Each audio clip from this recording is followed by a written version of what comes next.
আসসালামু আলাইকুম, রোমানাস কিচেন। আজকে আমি বানাবো কাঁচকলা আলুর চপ আর বেগুন নিয়েছি, বেগুনি করব। আপনারা ভিডিওটা প্রথম থেকে শেষ পর্যন্ত দেখতে থাকবেন। আমি কিভাবে কাঁচকলা আলুর চপটা বানাই। তা আমি কলাটা ছিলে নেব আর আলুটাও ছিলে নেব, নিয়ে সেদ্ধ বসিয়ে দেবো। দেখুন, এখানে আমি কলা আলুটা সেদ্ধ করে নিয়েছি। এরপর আমি এবার মশলাগুলো দিয়ে দেব। এখানে আছে আলুর দমের মশলা, এটা আমি পুরোটাই দেব।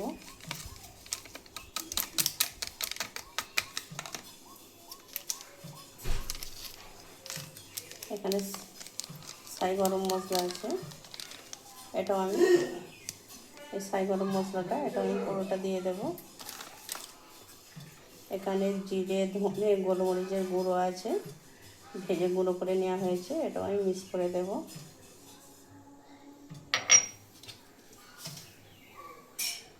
স্বাদ মতন লবণ দেব, একটু পেঁয়াজ কুচি দিয়ে দেব।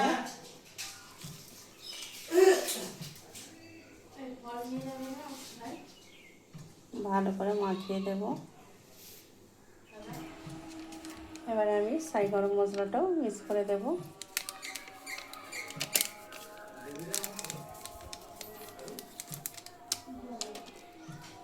এখানে ধনে পাতা কুচি আছে, একদম টাটকা ধনে পাতা, এটাও আমি মিক্স করে দেব। এখানে কাঁচা মরিচ আছে, এটাও আমি দিয়ে দেব।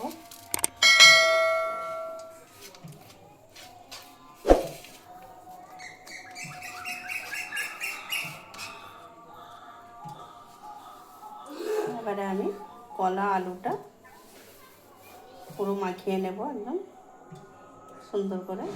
তা দেখুন বন্ধুরা, আমি আলু কলার চপটা যে বানাচ্ছি, তা আদা রসুন দিই না, পেঁয়াজ দিয়েছি। তা পেঁয়াজটা লম্বা লম্বা করে কাটা হয়েছে, আপনারা চাইলে ডেমো ডেমো করেও কাটতে পারেন, কোনো অসুবিধা নেই।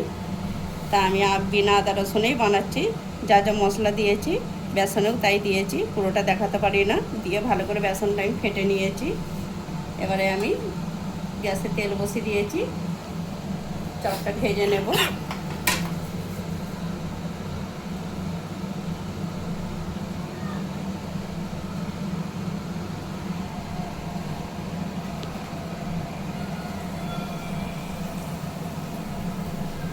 সব চপগুলো আমি এইভাবেই ভেজে নেব।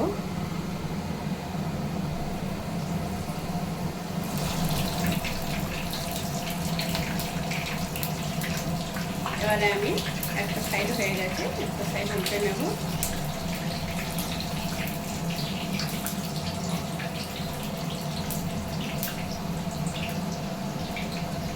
দেখুন চপগুলো ভাজা হয়ে গেছে, এবার আমি তুলে নেব। তা দেখুন বন্ধুরা, আলু কলার চপটা আমার বানানো হয়ে গেছে। তা আমার রেসিপি যদি আপনাদের ভালো লেগে থাকে, লাইক শেয়ার কমেন্ট করবেন। আর আমার চ্যানেলটিকে আপনারা একটু সাবস্ক্রাইব করবেন। আপনারাও একটু বাড়িতে এইভাবে বানিয়ে দেখুন, অসাধারণ।